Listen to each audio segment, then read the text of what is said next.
remercier le président Macky Sall pour sa visite. Hier, avant donc, cette réunion en format G20 avec plusieurs chefs d'État africains, et lui dire combien je suis heureux en cette journée de l'accueillir ici avant que nous nous revoyions ensemble dans quelques semaines. Je me réjouis parce que nos deux pays entretiennent des relations extrêmement fortes, qui ont la force à la fois de l'histoire, mais aussi d'un nouveau partenariat rééquilibré et de nombreux projets d'avenir que nous avons évoqués durant notre échange. Pourquoi? Parce que nous faisons aujourd'hui face à des défis communs. Et ce sont ceux-ci que nous avons d'abord ouvert. Le défi du terrorisme, du fondamentalisme et des nombreux déséquilibres régionaux que nous suivons très étroitement donc, avec le président Macky Sall. Je veux ici redire le rôle majeur que le Sénégal joue et a joué dans la lutte contre le terrorisme sahel. Le Sénégal a été à nos côtés depuis le départ.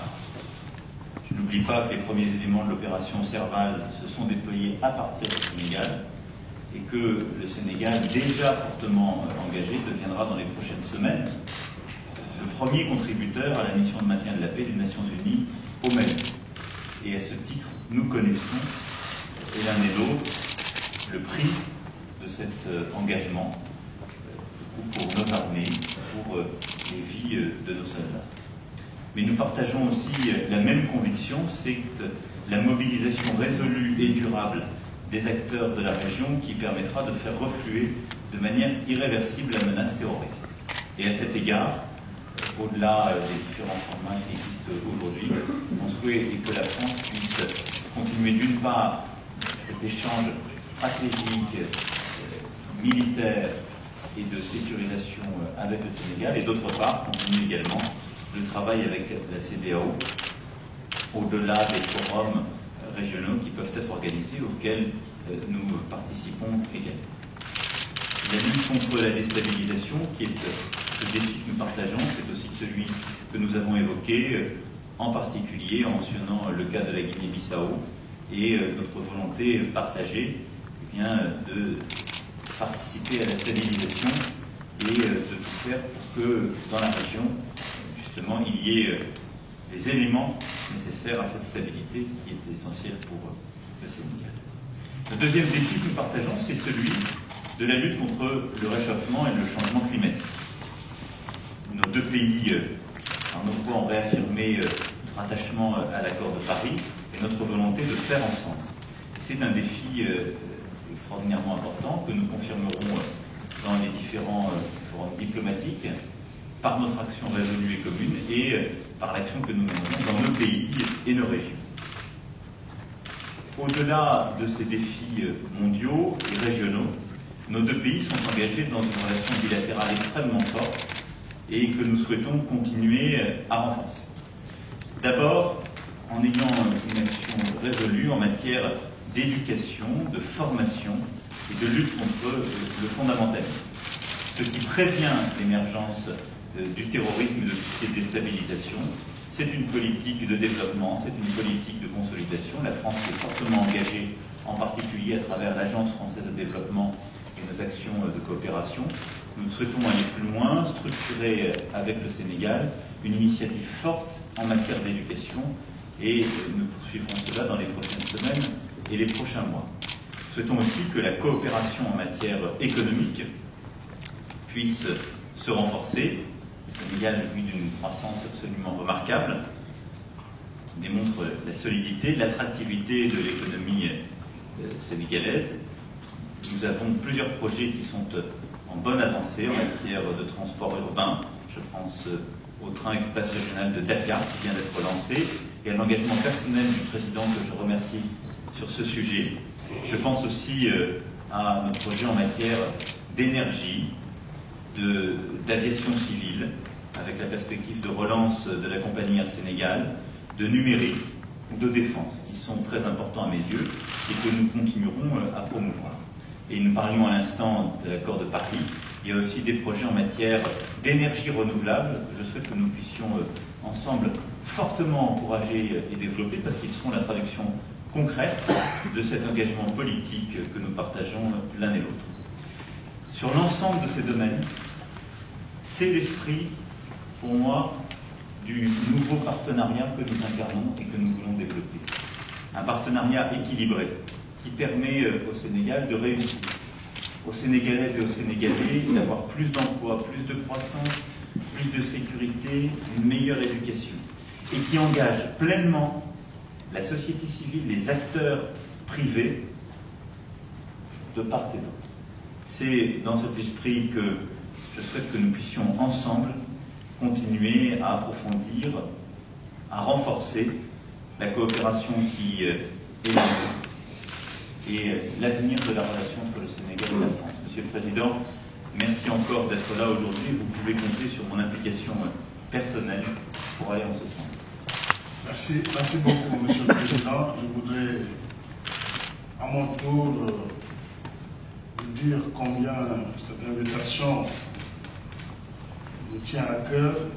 Et je voudrais donc dire à mesdames et messieurs les journalistes ici présents que j'ai tenu à vous remercier personnellement après notre entretien téléphonique suite à votre élection. L'échange de ce matin m'a permis de vous renouveler mes félicitations suite à votre brillante élection. Et ensemble, nous avons évoqué, vous l'avez rappelé, des questions d'intérêt commun, en particulier pour le suivi de la coopération bilatérale, qui est une coopération sans lien à tout point de vue. Et c'est exceptionnel, il faut le souligner. Une coopération bilatérale donc entre les deux pays, France et le Sénégal, dans le contexte de ma visite d'État du mois de décembre. Déjà, plusieurs accords avaient été signés, 10 accords. Et tout à l'heure, notre échange a permis de voir le coup de fouet que vous avez personnellement donné à cette coopération dans le domaine que vous venez d'évoquer.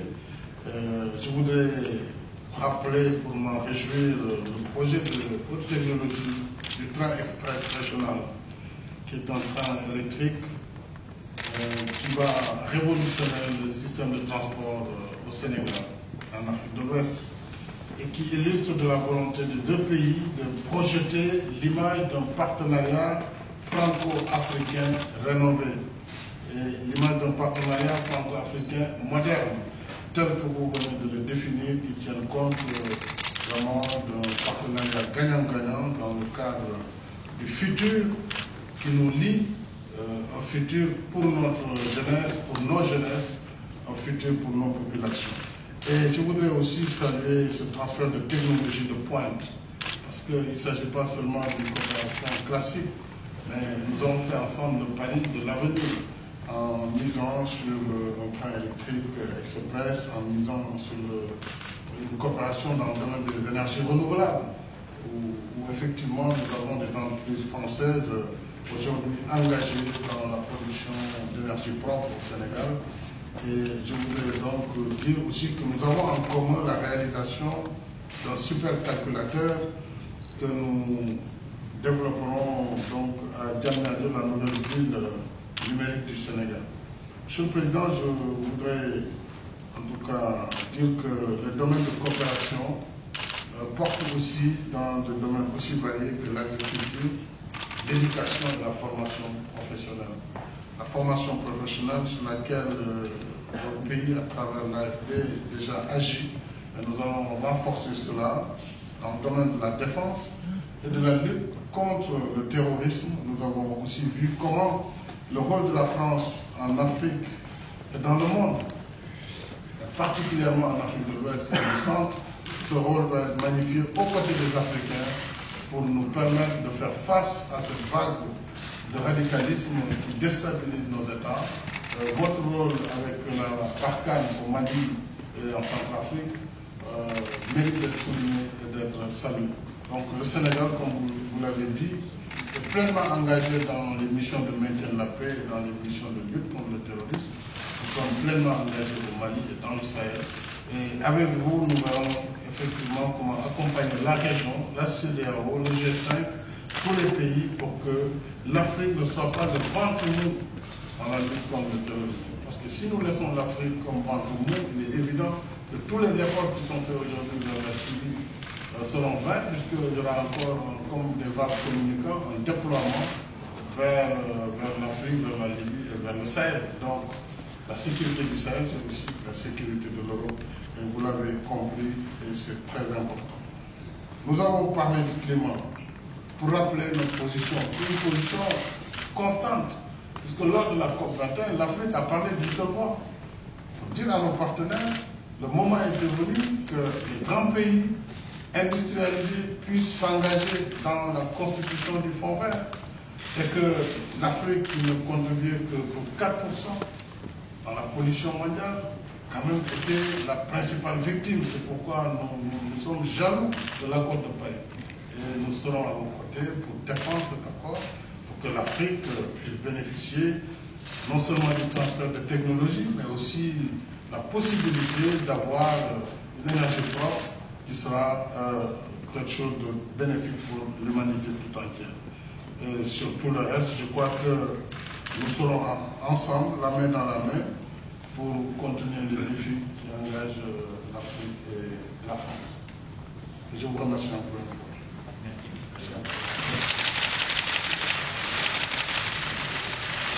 Merci à vous.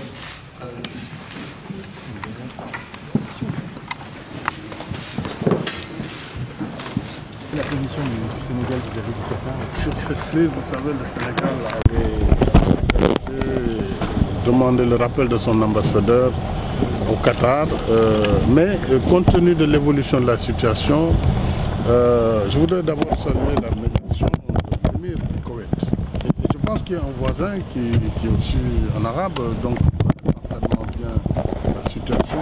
Nous voulons soutenir l'émir du Koweït pour arriver à une désescalade et arriver à vraiment une paix retrouvée entre pays partenaires.